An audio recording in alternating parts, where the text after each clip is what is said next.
There is a photograph the world will never forget. A tall man walking slowly out of prison, fists slightly raised, face calm, eyes steady, after 27 years behind bars. To understand that historic walk, we must go back to where the story truly begins. This is the story of Nelson Mandela, a story of pain, patience, power, and one of the greatest acts of forgiveness the world has ever seen. Born in 1918 in the rural village of Mvezo, in South Africa's Eastern Cape, Mandela grew up in a world already divided by race and injustice. As a young man, he moved to Johannesburg, a city full of opportunity, but trapped under the brutal system of apartheid, where racial segregation was not just social practice, but law. Black South Africans were forced to carry passes, families were torn apart, communities were removed from their land, and the majority population had no political power in their own country. Mandela could have lived comfortably as a lawyer, but instead he chose resistance. He joined the African National Congress and helped form its youth league, believing that freedom required courage and bold action. That courage led him to the infamous Rivonia trial in 1964, where he faced the possibility of execution.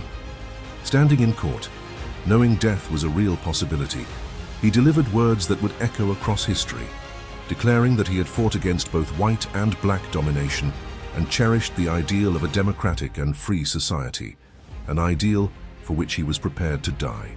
Instead of death, he was sentenced to life imprisonment and sent to Robben Island, a harsh prison surrounded by icy waters. His cell was tiny, with only a mat and a bucket, and he labored in a limestone quarry under a blinding sun that permanently damaged his eyesight. Letters were censored, visits were rare, and years passed slowly, yet the prison that was meant to break him instead transformed him.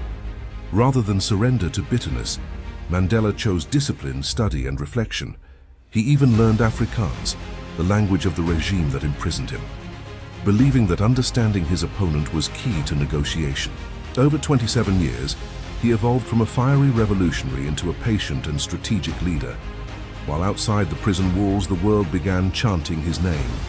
Free Nelson Mandela became a global cry as protests spread. Artists sang, governments imposed sanctions, and international pressure mounted against apartheid. Finally, on February 11, 1990, the prison gates opened, and Mandela walked free, not with anger or revenge, but with dignity and composure. South Africa stood on the brink of civil war, and many expected retaliation after decades of oppression. But Mandela made a choice that would define his legacy. He chose reconciliation.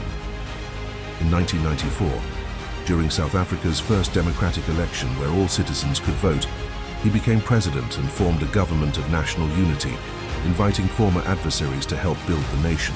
Instead of tearing the country apart, he supported truth and reconciliation, allowing the nation to confront its painful past without descending into chaos.